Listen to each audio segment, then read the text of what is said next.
Right, we'll try all of that again, shall we? Hi, I'm Jev. I read old-fashioned children's stories. I live in New Zealand. What else? We're currently reading a book by a character called William. He's a bit rascally. I was just explaining how my office, the desk where I'm sitting, is right beneath the roof, and I have a chimney alongside me which is a little bit noisy, which you will hear sometimes the rain against the chimney at the moment. It's 3 o'clock in the afternoon in New Zealand, which may mean that it's an awkward time for you to be listening. I'm so sorry about that. But that's just the way it is. We need to do things that work for us in the time zone that we're in the life that we're living.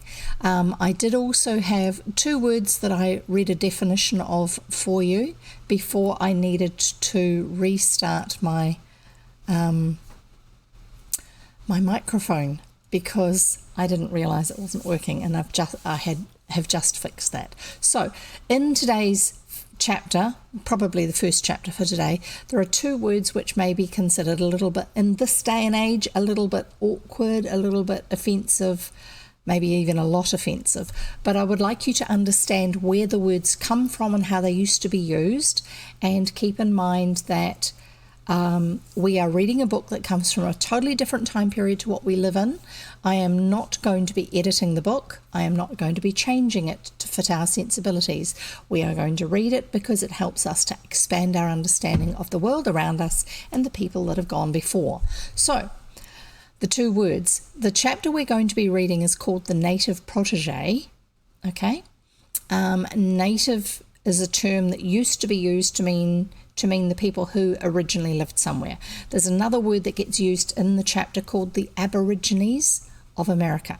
Now, these days, we refer to the Aboriginals of Australia, and that has come to mean the First Nations peoples of Australia, and often we have a picture in our mind of what they traditionally have looked like and things like that. But the actual word itself, Aborigine, comes from Latin, and it means from the very beginning, or the source of origin, which is how it was used to refer to the first people in a place.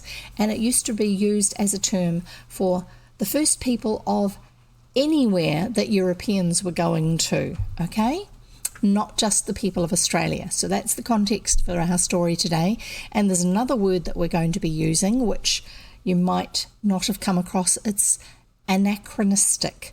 And anachronistic means to belong to a period other than that being portrayed.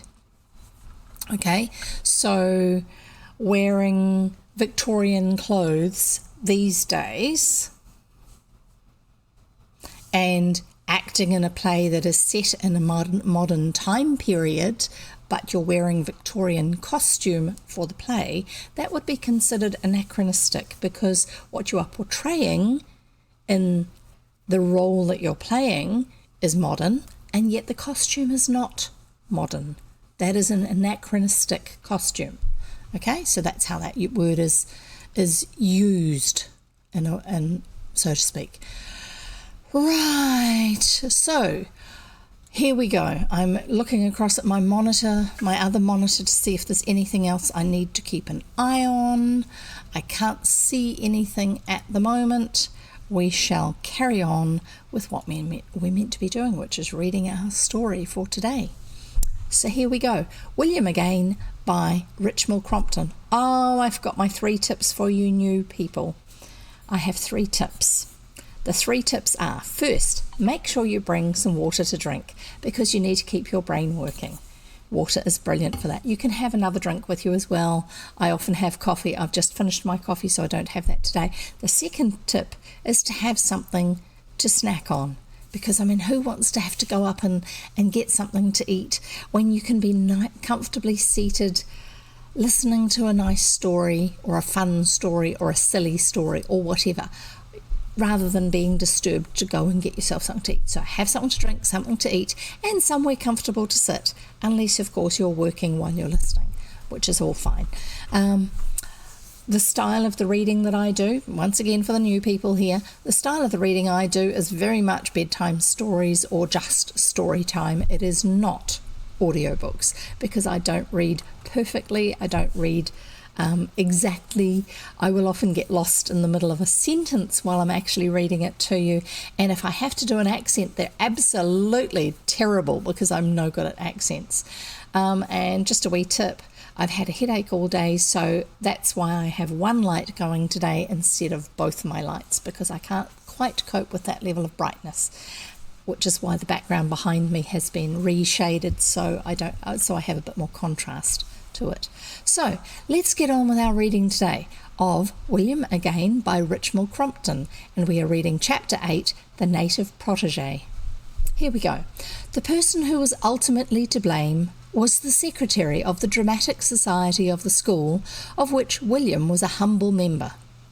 The Dramatic Society had given a historical play in which Christopher Columbus was depicted among the Aborigines of America. William was too unimportant a member of the institution which served him out his daily ration of education to figure on the stage, but he was a delighted spectator in the back row. Christopher Columbus interested him not at all. Christopher Columbus was white, and except for his rather curious and violently anachronistic costume, looking exactly as the postman or William's own father might look, there you go, that's the use of anachronistic. But the Aborigines, William could not take his eyes from them. They were Jones Minor and Pinchin Major and Goggles. Those are the school nicknames for these guys. Jones Minor will be because he's the younger one, Pinchin Major because he's the older one in his family, and Goggles probably because he's got glasses like I have. Anyway, and all of that crew, obviously they're the ones who are senior enough to be able to get into the play. Of course he knew that, yet how different, how rapturously different. Browned from head to foot, a lovely walnut brown. It made their eyes look odd, and their teeth look odd. It set them in a world apart. It must feel ripping. William decided there and then that his life's happiness could never be complete till he had browned himself like that. He wondered whether brown boot polish would do it. Knife polish might. Something must, obviously, because they're all coloured up like this. Now,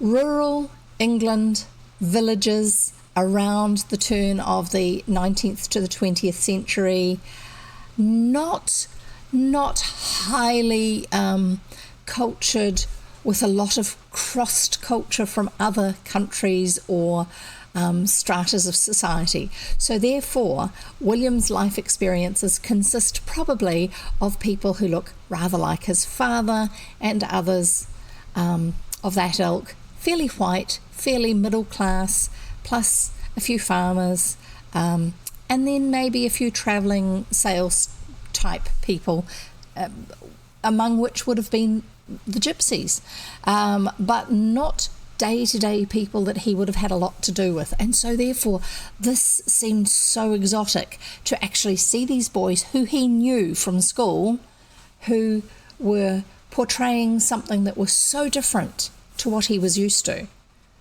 And he talks about walnut brown. I don't know if you're aware of it, but people used to stain their skin with something from walnuts, and I can't remember what it was. It might have been the outer coating on the... When walnuts are grown on a tree, they have a fleshy coating on the outside, like the outside of a peach or an apple or something like that, and then instead of having tiny pips or a tiny stone, they have a large nut, so it's only a thin layer of the softer stuff around the outside. And I think that's the bit which, when you put it on your skin, stains your skin brown, and that is often referred to as walnut brown. I'm not sure if that's what they're using in this context here for the story to explain it, but it stains the skin. And I'm hoping that that's not what William is going to decide to use, because, like I say, it stains the skin and it can take some weeks to come off, to wear off. Anyway, we'll carry on reading and we'll find out how he's going to do this, because I feel certain that William is going to try and find some way to make himself look like one of these Aborigine Americans, you know, one of the First Nations peoples of North America, which at this stage was such an unknown for William. except for through history lessons. Would never have met anyone who'd come from somewhere like that himself. Anyway, so here we go. Knife polish might. Oh, what did they use for knife polish? That's an odd one. Never would have thought of that. He went out with the stream of spectators at the end in a golden dream of happiness. He saw himself browned from head to foot, brandishing some weapon and dancing on bare brown feet in a savage land. He was so wrapped in his daydream that he collided with a tall, lank, sixth form boy, that's one of the seniors, who was coming along the passage carrying a box. "Look out where you're going, can't you?" said that superior individual coldly. "Do you want me to drop this stuff all over the place?" He pointed with a languid hand to the stuff. This stuff was sticks of brown and red and black grease paint, pots of cold cream, and tins of powder. Do you know what cold cream is? Shall I look it up for you properly instead of just making it up, which it sometimes sounds like? Yes, my keyboard is very loud. Cold cream is an emulsion of water and certain fats, usually including beeswax and various scent agents, designed to smooth skin and remove makeup.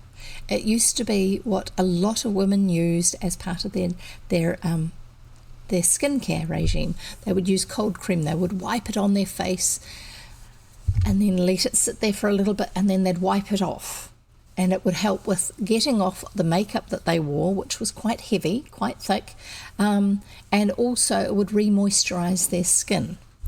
So that's what cold cream is, and it does. It feels cold on your skin. So this is the stuff, some of the stuff that he's carrying in this box. Black and red and brown grease paint. Grease paint is the colouring that's used on your skin when you're acting. There you go. I think William might have his source of colouring. William's eyes brightened. "Shall I carry it for you?" he said meekly, "so's to save you trouble." The sixth form boy stared. William's attitude towards his intellectual superiors generally lacked that respect which is due to intellectual superiors, according to this boy anyway. All right, he said, handing the box to William, and walked on down the passage. William walked meekly behind with the box in his arms. Very neatly, as he turned the corner, he transferred 2 sticks of brown grease paint from the tray to his own pocket. He sternly informed his conscience, never a very active force with William and quite easily subdued, as he did so, that he'd helped to pay for the beastly things, hadn't he, anyway, by paying, or getting his mother to pay, 2 shillings for a rotten seat in the rotten back row where he could only see by squinting around the feather in Dawson's mother's hat. And anyway, he'd like to know whose business it was but his. His conscience retired, completely crushed. At the door of the sixth form room, he handed the box to the secretary of the Dramatic Society. The secretary of the Dramatic Society entered the holy sanctum. "That young Brown's manners," he remarked. He remarked patronisingly to his peers, "seem to be improving." And I thought I had the picture ready for you, but I don't. And I am going to get it for you.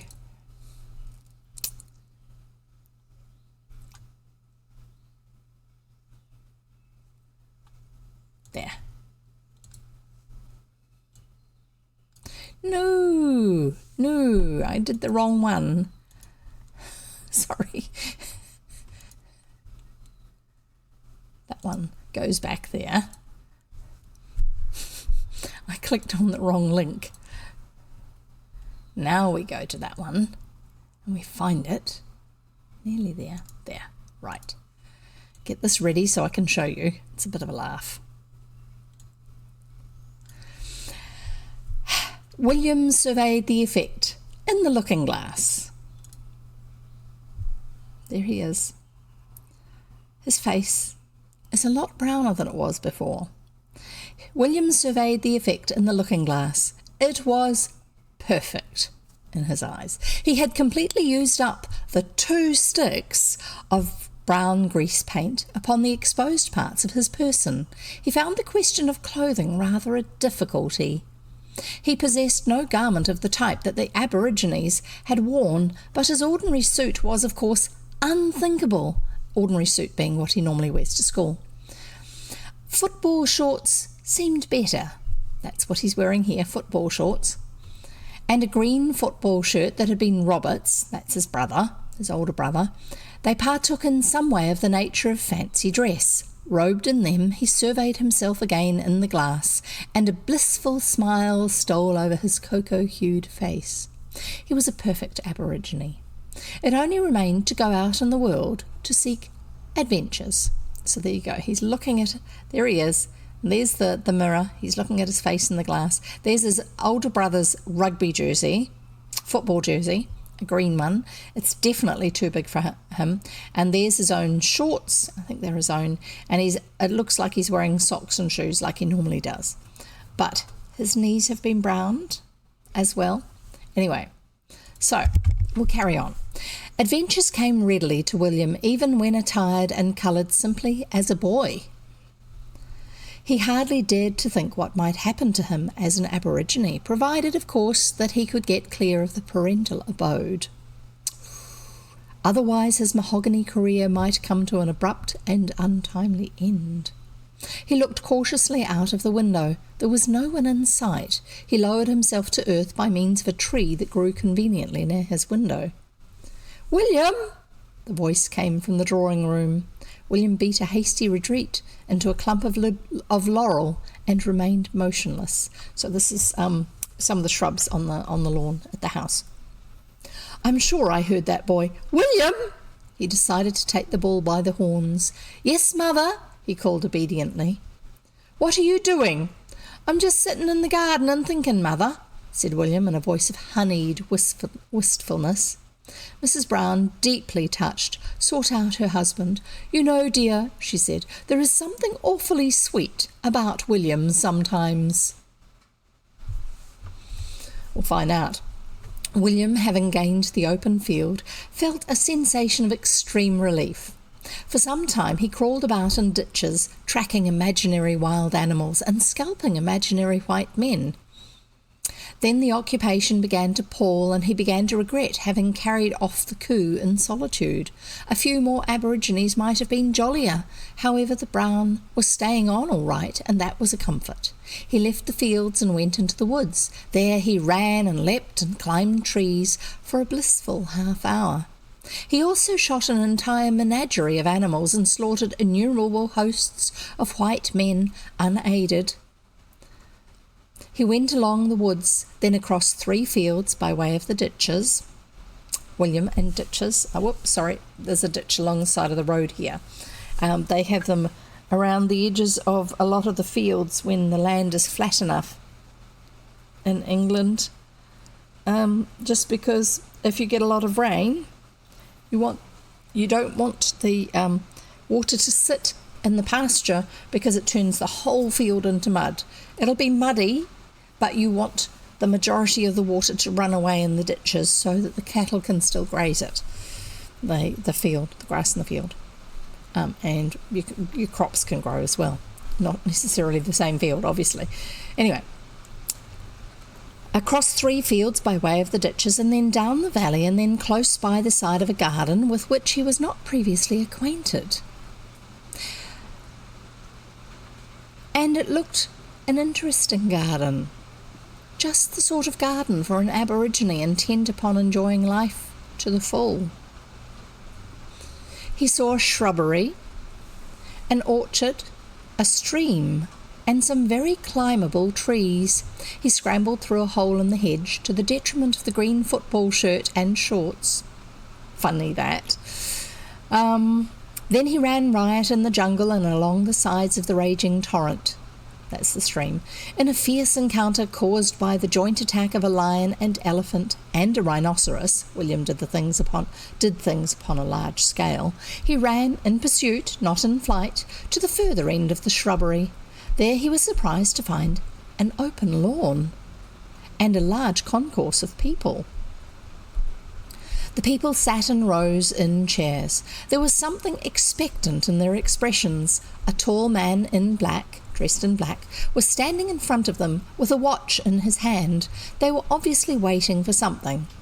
When they saw William, they rose as one man. "No, what's happened?" "There he is," they said.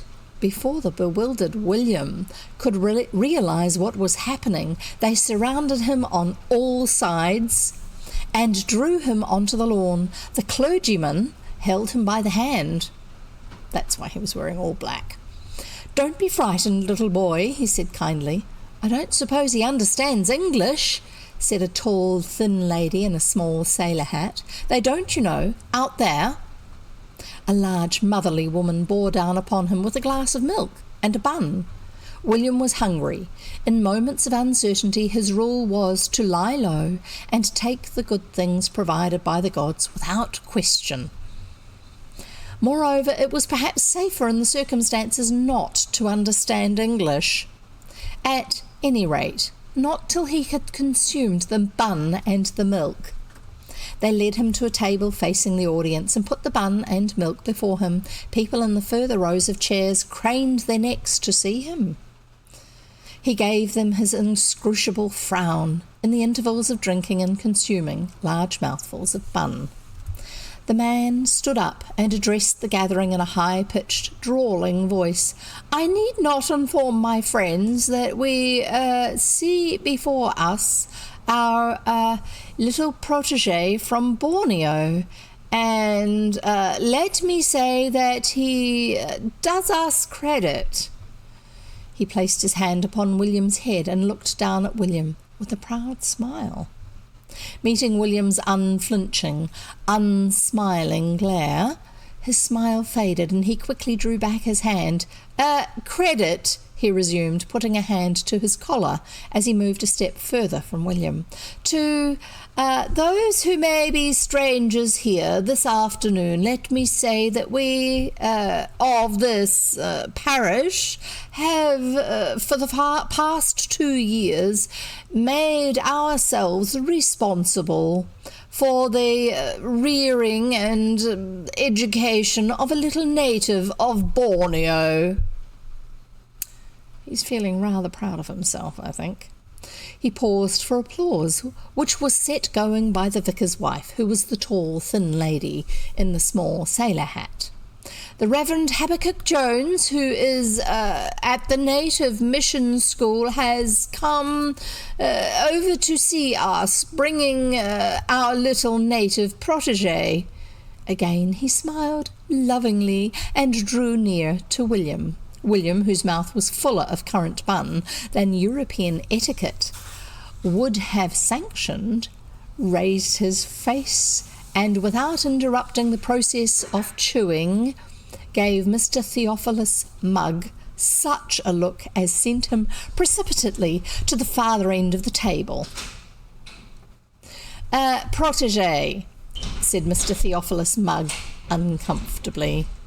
"The Reverend Habakkuk Jones wrote this morning to say that he would call with the child," he looked distrustfully at William, "and leave him in our loving care while he visited a relative in the vicinity." I'm guessing it was the Reverend's relative that's being visited, not the fact that the guy from Borneo is visiting relatives. "He promised to be with us by 3:30 to deliver his address. He evidently dropped his address. He evidently dropped the little boy at the gate and will be soon present himself." He sat down as far away from William's eye as possible and wiped his brow. I don't think he's actually realised that this might not be the child that he's expecting. Do you? I think he's just a little bit daunted by William's rather intense look that he can give. I'm just getting the next picture ready for you while I'm carrying on with reading. He sat down as far away from William's eye as possible and wiped his brow. A crowd with a large preponderance of the feminine element gathered around William as he drained the last drop of milk. A fat, motherly hand handed him a piece of chocolate, gingerly, as though he were a strange sort of wild animal. As I said before, they're not used to people who come from other places. So they've got some ideas of what they might be like, and I don't think they're accurate. "I wonder if he'll speak," said someone wistfully. "I expect he'll make some sort of thanks for the bun and the milk and chocolates," suggested someone else. "Not in English, I expect," said a third hopefully. William rose to the occasion. "Blinkley men ong," he said clearly. There was a murmur of rapt admiration. "Hindustani, I believe," said the vicar's wife doubtfully. "My father was in India several years." William soared to further heights. "Clemmy fal tog," he said. "The darling," said an old lady. The old lady, I'm guessing that's the vicar's wife. "I'm sure he's saying something beautiful." She held out a second slab of chocolate. "Oh, okay, that old lady. I love those Eastern languages. So musical." "It's certainly Hindustani," said the vicar's wife. "It all comes back to me." "Oh, what's he saying?" "He's saying," said the vicar's wife, "thank you for your kindness and food." Methinks people make things up when they don't quite know what's going on. "How beautiful," said the fat lady, handing him a third slab of chocolate. "I'm taking this home for my son," I was taking this home for my son, she explained, "but I'd much rather give it to our dear little native protégé. Isn't it a beautiful thought that we reared and clothed him all this time? Aren't we wonderful people?" "I distinctly remember making that little green shirt," said the vicar's wife. More stories. "Bluff iffin," said William, who was growing bold. "The angel," said the fat lady. "Doesn't it make you feel you'd do anything for him? What's his name?" she said to Mr. Theophilus Mugg. "I'd love to call him by his name." I am not sure of his name," said Mr. Theophilus Mugg with dignity. "But wasn't it mentioned in the letter?" "It was spelt," said Mr. Theophilus Mugg with increasing dignity. "Needless to say, it was not pronounced. I have no wish to make myself ridiculous in the boy's eyes." "The mystery of these dark-skinned races," said the vicar's wife, "the beautiful, inscrutable faces of them, the knowledge, the wisdom they seem to hold." "Certainly it is not an English cast of countenance," said Mr. Theophilus Mugg. "Buncamalus lippus," said William, feeling that something further was expected of him. "Most certainly Hindustani," said the vicar's wife. It was here that a small voice piped up from the back row. "It's William Brown." William, who was enjoying himself intensely, glared fiercely in the direction of the voice. "Hush, hush, dear," said the shocked voice of a parent. "Of course it isn't William Brown. It's a poor little boy from a distant land over the sea. Or India's coral strand," she murmured vaguely, because Hindustani is spoken in the Indian subcontinent. Not near Borneo, really. "It is William Brown," persisted the shrill voice. "He may bear a resemblance to William Brown," said the parent, "but William Brown is white, I suppose, and this little boy is black." "Yes," said the small, half-convinced voice, "I suppose so." They approached the table. "My little girl," said the parent pleasantly, "sees a resemblance in the child to one of her schoolfellows. Would you like to talk to the little boy?" The little boy put out his tongue at her. "A native form of greeting, doubtless," said the vicar's wife. "Oh, it is William Brown," persisted the little girl shrilly. "If you say that again, dear," said the parent, "I shall have to take you home. It isn't kind.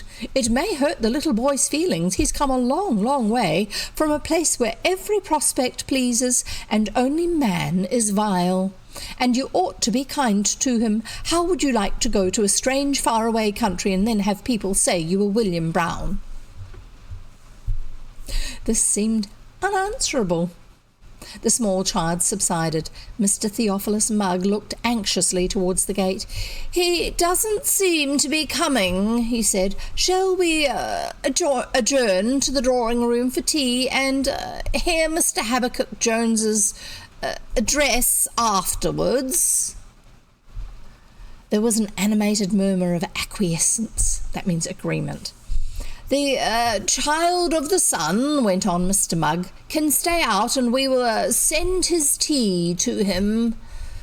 William's expression brightened. "Swishy," he said. "Thank you," translated the vicar's wife to the rest of the audience. The small child had wandered round to the wake of William. That means behind him. "He's not black all the way down," she shrilled. "He's—" She stopped abruptly, remembering the maternal threat. "Well, anyway, he is," she ended decidedly. "Of course he must be black all the way down. Don't be silly," said the parent. "They may not be," said an old lady with a kind face. "Of course, one imagines they are, but after all, one sees nothing but the exposed portions."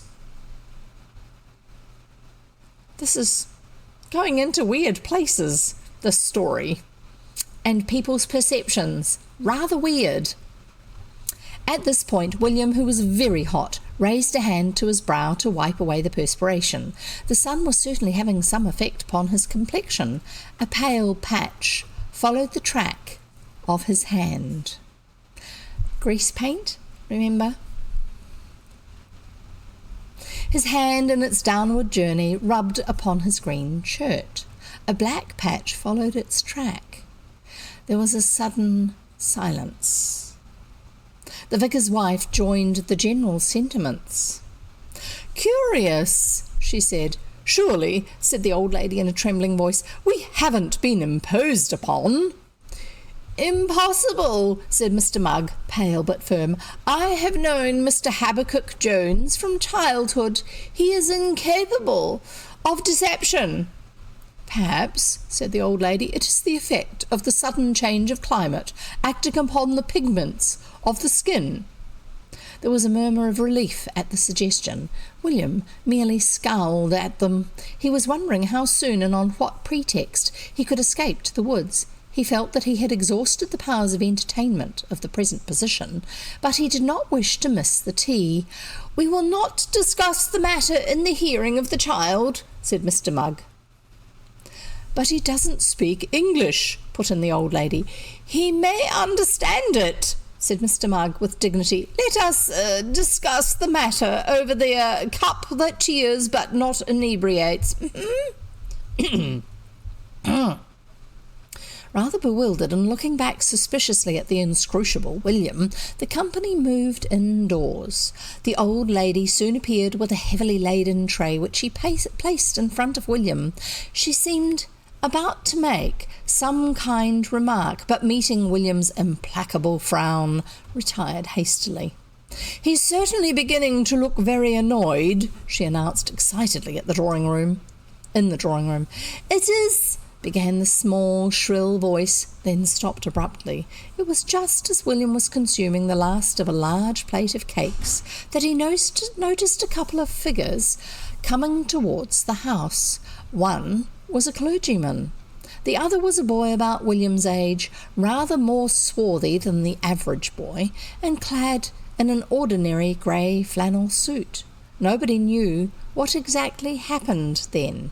Certainly on that occasion William was not the aggressor. The newcomer may have disliked the look of William with his now streaky face and curious costume. He may have been hungry and found the sight of William devouring the last cake unbearable. He may simply have been feeling the heat. The fact remains that he hurled himself upon William with the agility of a wild cat, and William, in sheer panic, rushed through the open French window into the drawing room, followed by his antagonist. The two of them charged through the crowded room. They left in their wake Mr. Theophilus Mugg sitting upon a dish of cakes. Upon the floor, the vicar's wife, soaked in hot tea, the old lady mixed up with the fragments of a Venetian vase, and the parent of the child beneath the grand piano. Once outside the front door, William doubled, threw off his pursuer, and made for the woods. There was a picture I'm meant to be showing you here.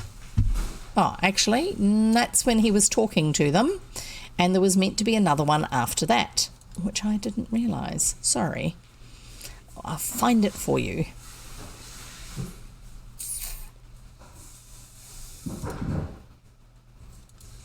There he is. He's racing through. Somebody has been knocked over. That's the other boy behind him, chasing him. And William's on his way out. I think that's Mr. Theophilus Mugg sitting in the plate of cakes. And that's the visiting vicar or whatever he is.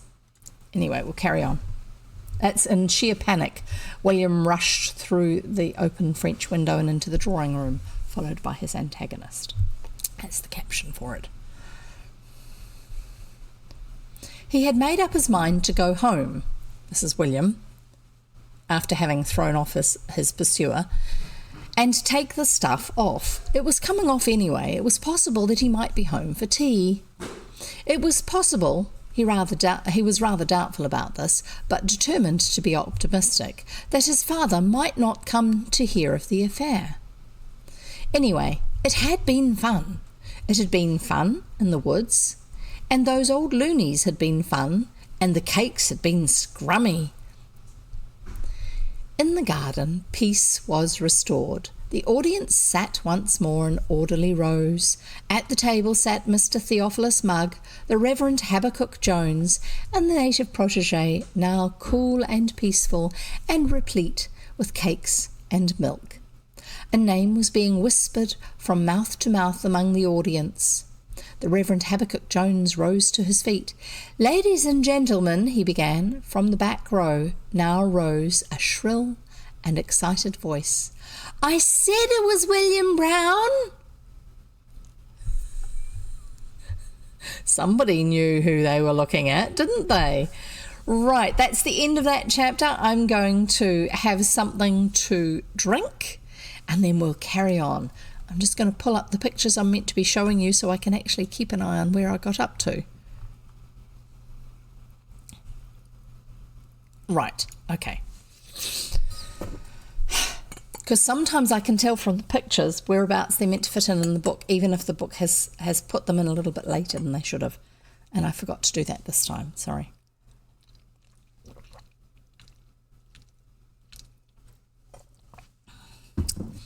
You can get your drink of water now too if you want, or whatever it is that you're drinking.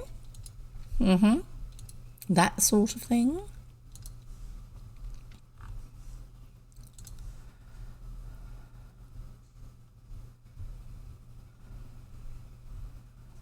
Sorry, I'm just looking at something else that's alongside me.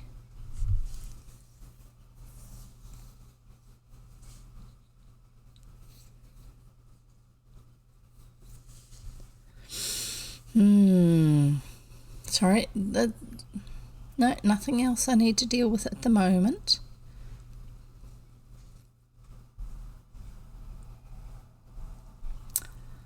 And we'll be able to carry on with reading our story.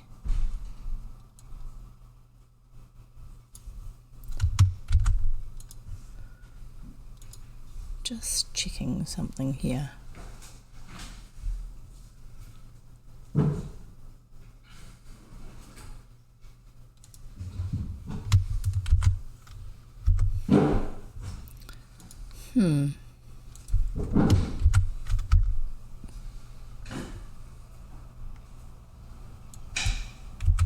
And are we ready? Are you back from getting your drink?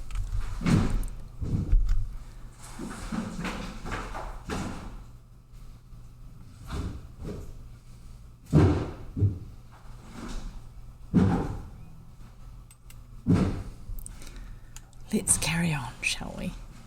That's what you can hear in the background is firewood being loaded into the firewood box.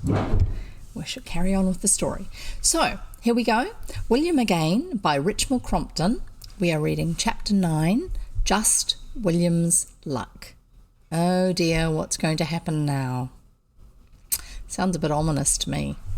William had accompanied his mother on a visit to Aunt Ellen. Mrs. Brown was recovering from an attack of influenza, what we now call flu, and sometimes it was a lot worse than others. And the doctor had ordered a change. William did not accompany her because his presence was in any way likely to help her convalescence. No, I can't see that the doctor would think that William's presence would help at all in that way. On the contrary, it was warranted to reduce any person of normal health to a state of acute nervous breakdown, having William with them. He accompanied her solely because the rest of the family refused to be left in charge of him. As his grown-up brother Robert somewhat ungraciously put it, mother's ill already, and William can't make her much worse. It's no use getting the whole lot of us knocked up. Besides, mother likes William. He made the last statement in the tone of voice in which one makes a statement that is almost incredible, but true. It's obviously beyond Robert as to why mother would like William.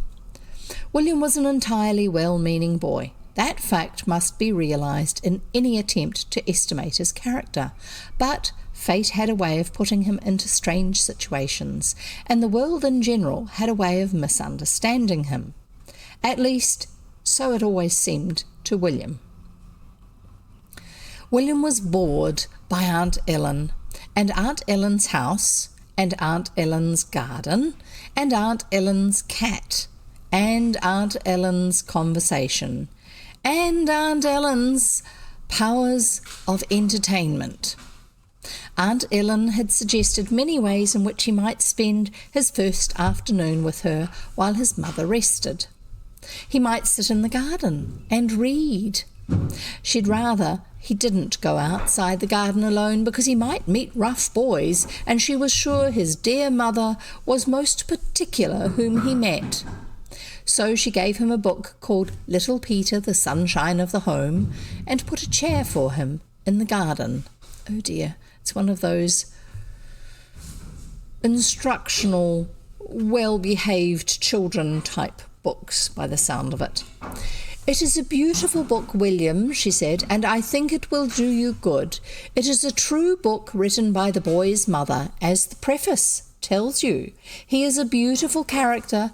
I love the book myself. We'll have a nice little talk about it when you've read it. It might prove the turning point in your life. I'm sure you'll wish you knew Peter and his dear mother." Oh dear, one of those improving books, I can tell.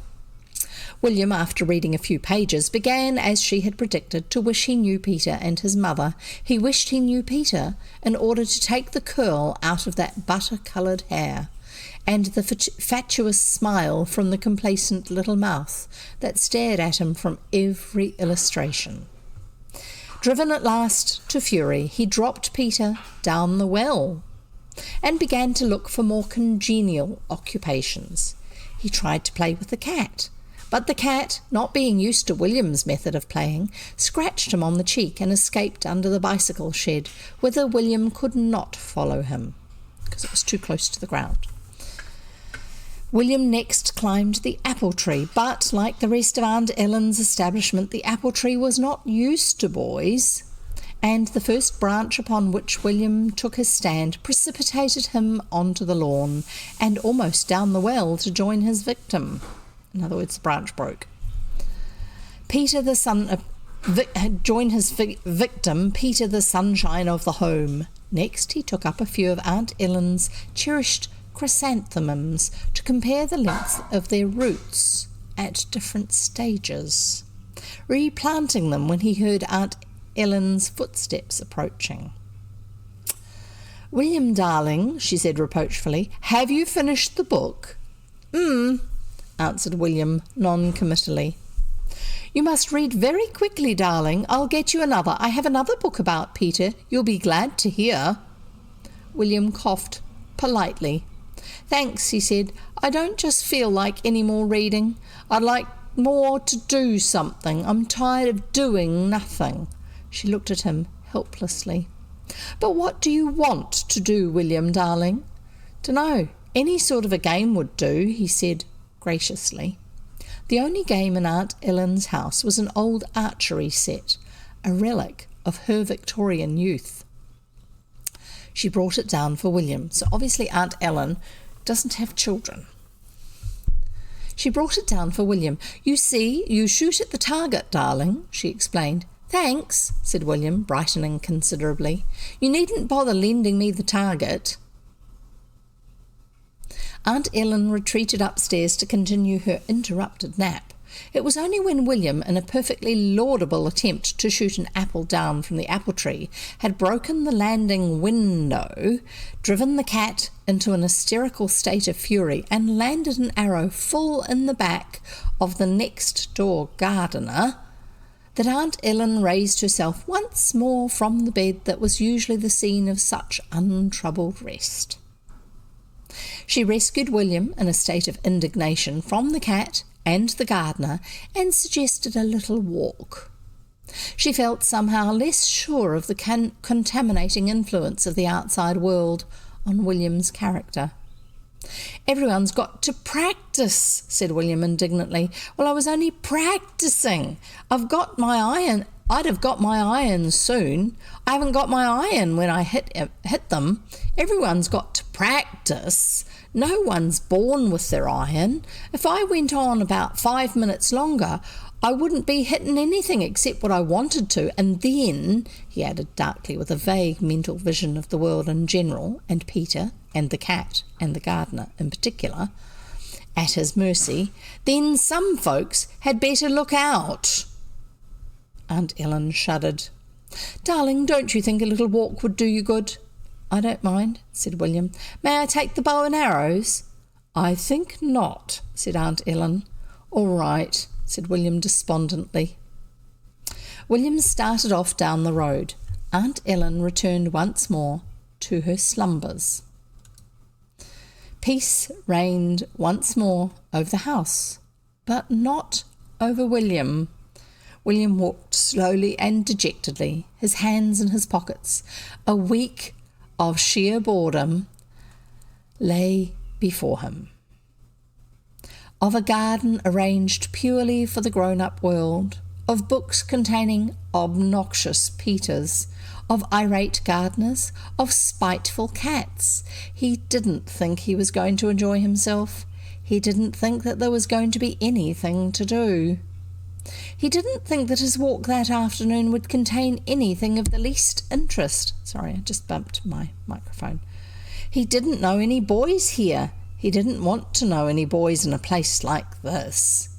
They were probably all Peters. He felt a burning hatred for Peter. He wouldn't mind meeting Peter. He was tired of walking along the high road. He crawled through a hole in the hedge and found himself in someone's garden. He didn't care. He was in the reckless mood of the outlaw. He walked along the lawn and up to the house. He didn't care. He'd like to see anyone try to turn him out, that old gardener, that old cat, that old Peter. Then he stopped, suddenly. Through an open window he could see a room and a man sitting at a writing desk. On the writing desk was a pile of books. What to Do with Baby, hints on the upbringing of children, Every Mother's Reference Book, and others of the same nature.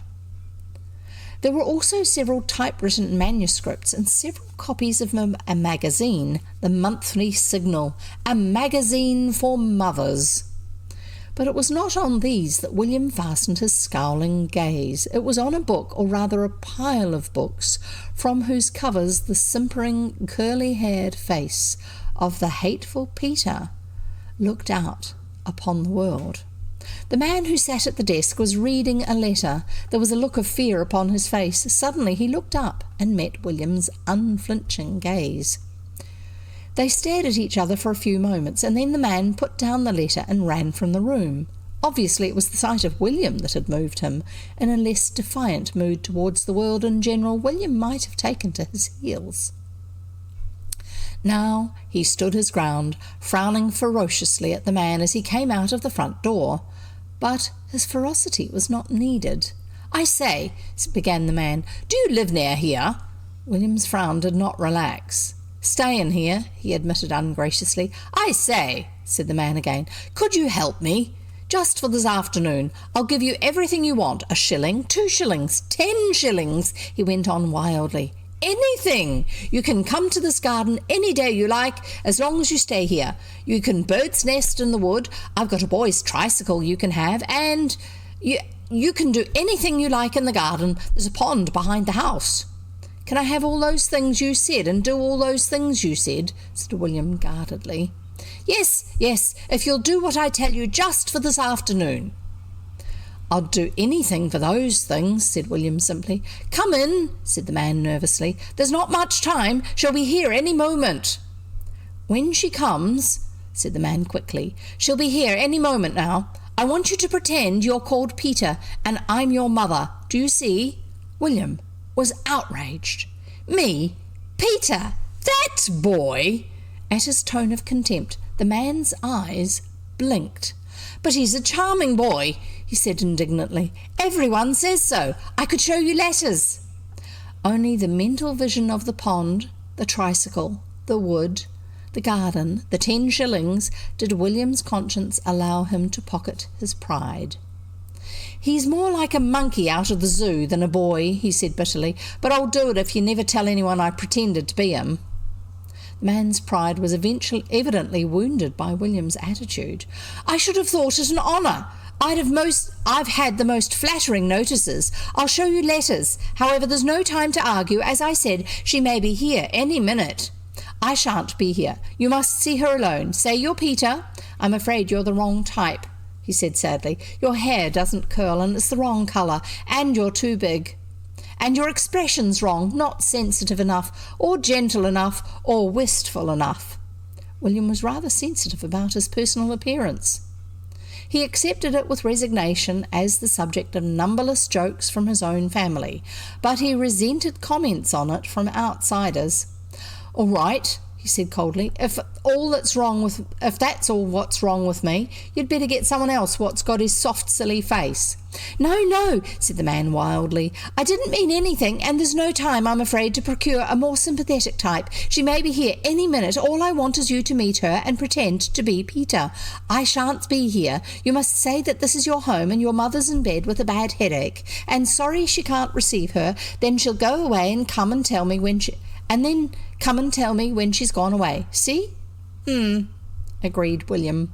A tall, angular figure was coming up the drive. The man fled into the house with a groan.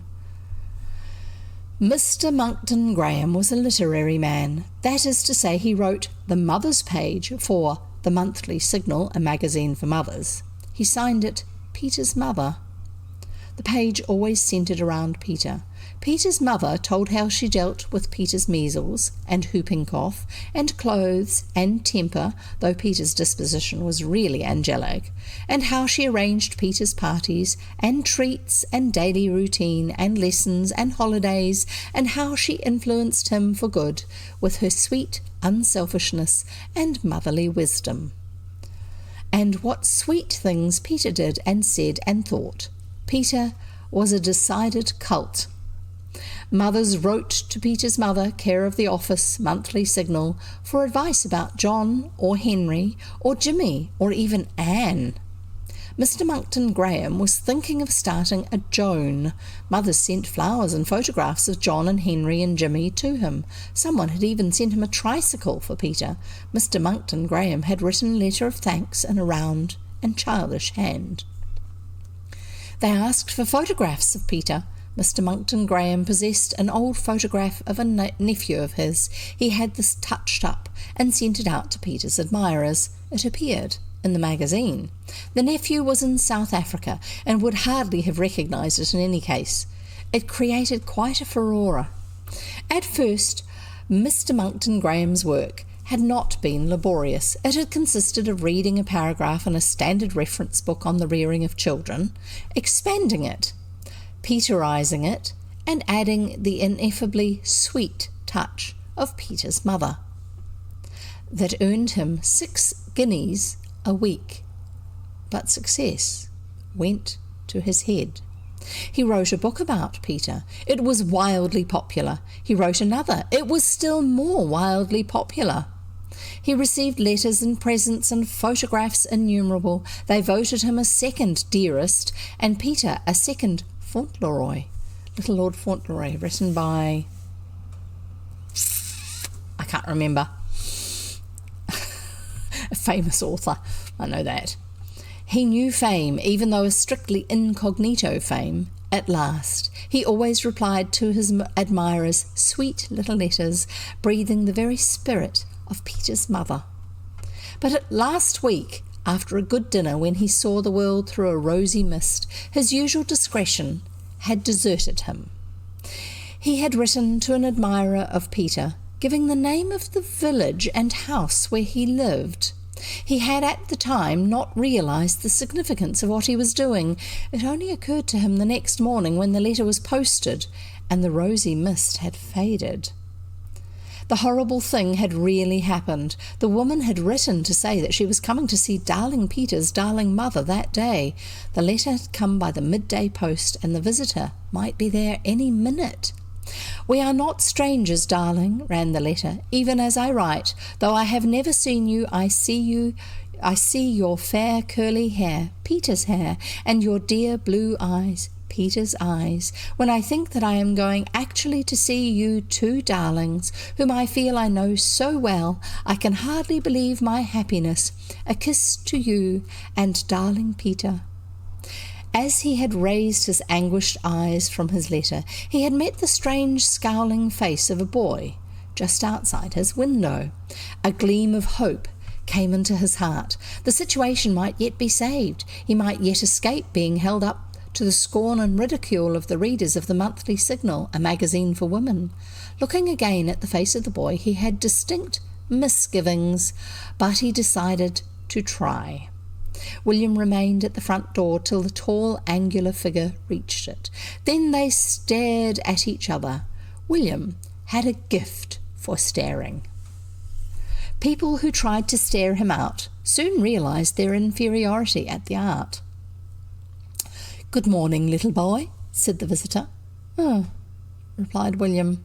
He was determined to earn that tricycle and pond and wood and birds' nests and 10 shillings, and he felt that the less he committed himself to any definite statements outside his role, the better.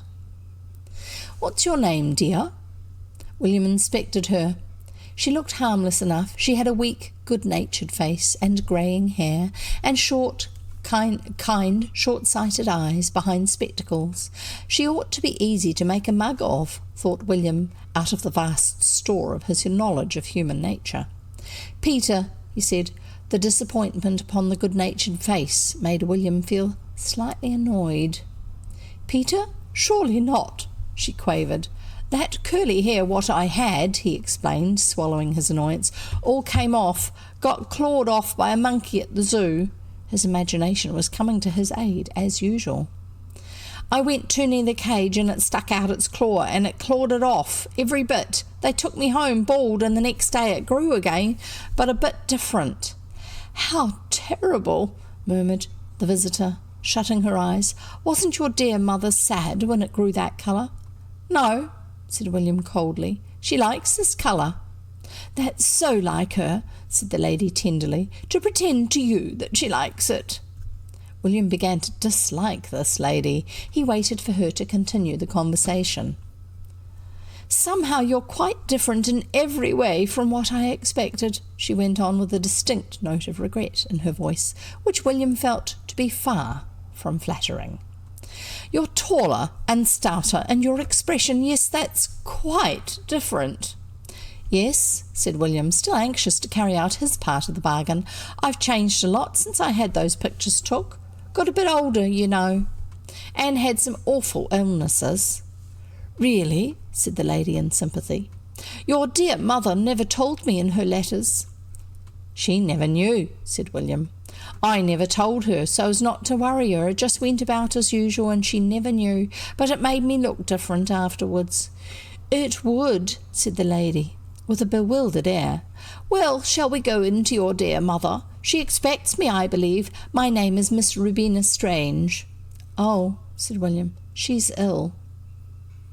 "She said I was to tell you. She can't see you. She's very ill." "Ill? I am so sorry, but I would like to go to her. Perhaps I could do something for her." "No, you can't," said William. "No one can. It's too late." "But have you had the doctor?" "Yes, and he says it's too late to do anything," said William. "Good heavens, she's not—" "Yes, she's dying all right," said William. "But can't anything be done? This is dreadful. I feel absolutely heartbroken. I must just come into the house. There is surely something I can do." William followed her into the house. Mr. Monckton Graham had not expected this. He was standing by the window of his study waiting till Miss Rubina Strange should depart. When he saw her about to enter the room, he did the only possible thing. He disappeared. Miss Rubina Strange looked round the room with the air of a pilgrim visiting a holy place. "And this, dear Peter," she said in a hushed whisper, "is this, dear Peter, where she writes those wonderful words?" Said William. "Oh, my dear, to think that I see it with my poor unworthy eyes. I have imagined it so often." Then she raised her long, thin nose and sniffed. "Peter, dear, there's just a faint smell of it. Surely your dear mother, doesn't smoke cigarettes."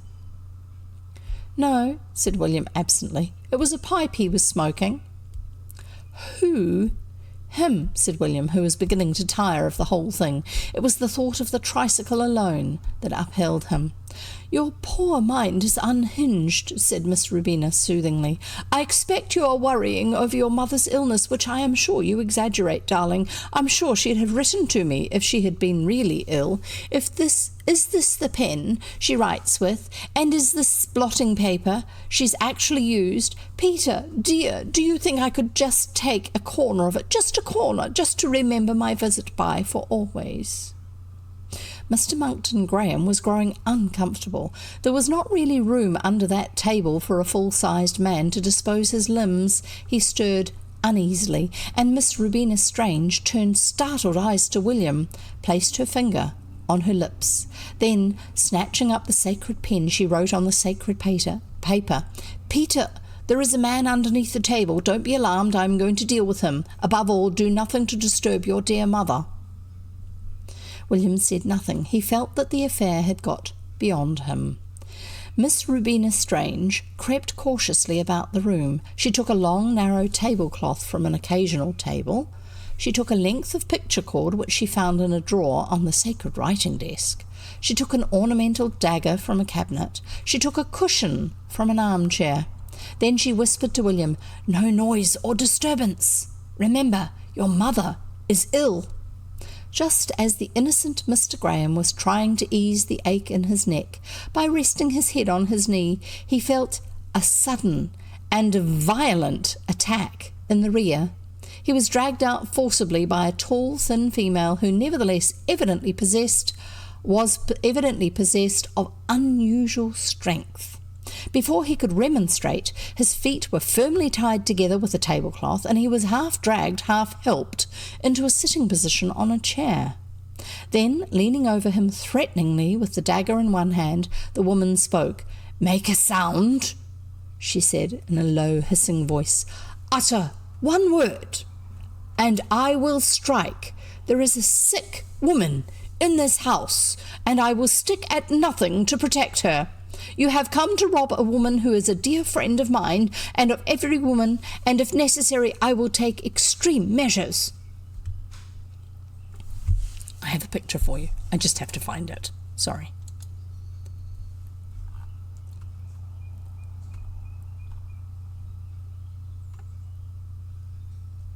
Just trying to find the right one. That one. There she is. She's pulled him out from under the table. There's this tall, thin lady, and here's poor William. Poor guy. But that's what comes of pretending too hard as an adult. Mr. Graham looked apprehensively at the dagger. It had, as he knew, a sharp point. He therefore obeyed her orders. He made no sound and uttered no word while she tied the cushion over his face and pinioned his arms to his side with the picture cord. Then she turned to William. William had for a moment lost all power of action. Things were moving too fast for him.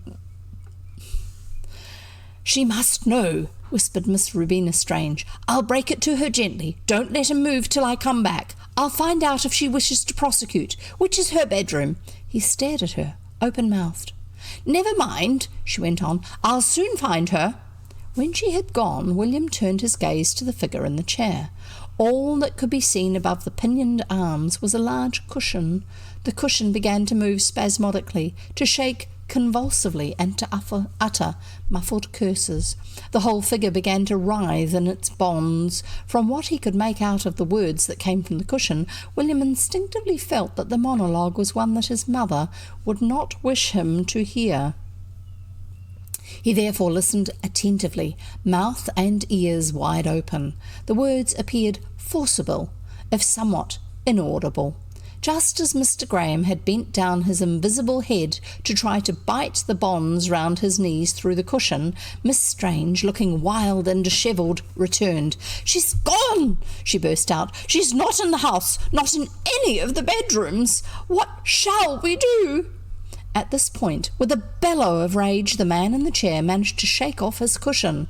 The face that emerged was hardly human. Something violent had happened to its hair. Something violent had happened to its collar. Something violent had happened to its expression. Sorry, I'm just checking the next section. Okay. Before he could utter anything that was in his mind, a housemaid came into the room. "Oh," she said, "it's the master. They're at murdering him." "Oh," with which remark she fled. "The master?" gasped Miss Strange. She turned to William. "I didn't know your father was alive." Then she turned to the figure, who was obviously seeking words capable of expressing his feelings. "Where is your wife?" she ended sternly. "Miserable man, where is your wife?" "I haven't got a wife," he shouted. "But who wrote?" "I wrote," he yelled. "Then Peter's mother?" "There isn't any Peter's mother." "My poor man, have I touched on painful ground?" She placed a kind hand on William's head.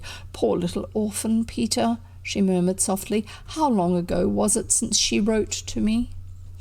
"There isn't any Peter!" shouted the man like one distraught.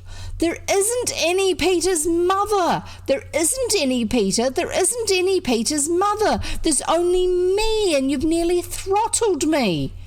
And you've nearly suffocated me, and you've nearly knifed me, and would you mind going away? I don't know who the boy is," he went on, following her gaze, "except he's some young ruffian trespassing in my garden, and who'll make my life a misery for the next few weeks, till he kills himself or me, or I kill him or myself."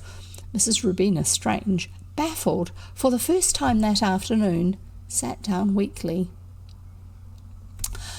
"But I don't understand," she said. When she did understand, she did not sweep out of the room in disgust as he had hoped she would. Instead, she looked at him with bright eyes. "But how wonderful of you," she said. "Of course I will keep your dear secret. What sympathy and understanding of a woman's heart you have shown. It's all the more wonderful that you are a man, and we are friends, are we not? Old friends. We must have a chat." She looked round the room. "Let me tidy up a little first." "Ah, the room needs a woman's touch. Then we will have a talk. There are so many things I want to ask and to tell you. Ours will be a very beautiful friendship." Mr. Monckton Graham threw a pathetic and pleading look at William. "You may stay a little," he said. "Thanks," he said coldly. "I'd rather go just now. You won't forget those things you promised me, will you?" said William. No," said Mr. Graham, whose spirit was broken. My aunt's not got much of a garden, said William, so I expect I shall be here most days. I'll come for the tricycle and money after tea. You mustn't be shy of each other, Miss Strange said in low, confidential tones. My friends, we mustn't be shy of each other, she said. My friends call me Ruby. Mr. Monckton looked wildly from her to William. His face was the face of a man in the depths of despair. And there's a pause. After tea, William's mother was anxious to know how William had spent his afternoon. I met a man, he said casually, who's going to let me play in his garden, and he's giving me a tricycle and some money. Where does he live, dear? Asked Aunt Ellen. At the end of the road, replied William. Oh, I know, said Aunt Ellen. It's a beautiful big garden. You're a very lucky boy, William, but I can't think why. He must have taken a fancy to William, said William's mother. Some people do. Now I must find you something to read, went on Aunt Ellen to William's mother. I've got some perfectly charming books that I know you'll love. They're all about a little boy, such a dear, called Peter. They're written by his mother. They're perfectly true. She tells you so in the preface. They're so beautiful that they make me want to cry whenever I read them. I lent one to William before he went out this afternoon. Peter, the sunshine of the home, but he seems to have mislaid it. However, I've got heaps more. She, the mother, writes very beautiful little articles in one of the magazines. She must be a charming woman, to say nothing of Peter. She threw William a smiling glance. There are some things our William might learn from Peter. With all his faults, William knew when to keep his own counsel. He merely winked at the cat. And that's the end of the chapter and of today's story time. Sorry, just bookmarking my page so I can find it again when I need to. There you go. Oh dear. William, trouble. Whew. Two different situations of trouble. Oh goodness. Assumptions that people make, among other things. Oh my goodness. Well, where's it going to go next? The next chapter, in case you're wondering, is called The Great Detective. Oh, that sounds promising. We'll see where that one goes, shall we, next time. So today's Wednesday in New Zealand. I don't know what day of the week it is where you live, or even what day of the week it is when you're watching this. But I will be reading in 2 days' time from now, unless something happens, which means I can't read. So that will be Friday at 3 p.m. New Zealand time, whatever time that is for you. If you're watching on Twitch, if you look at my schedule, it will show you what time I will next be reading in your time zone. So you won't even have to work it out. If you are not watching this live, you'll be watching it as a recording on Twitch, or you'll be watching it as a video after the time over on YouTube. In which case, if you want to actually be involved with me reading, be able to look up words for me so that I can tell everybody what they mean, or get into some conversations when we're in between chapters and things like that, then find my About page on YouTube. Look for the link for Twitch, my Twitch channel, and then come and join us on Twitch the next time I'm reading. If you're wanting to get the rest of the book, it will be going up as a playlist on YouTube as the videos become available. Okay, so we look forward to seeing you next time. Thank you for being here. Thank you for listening. And in the meantime, between now and next time, happy reading. Bye.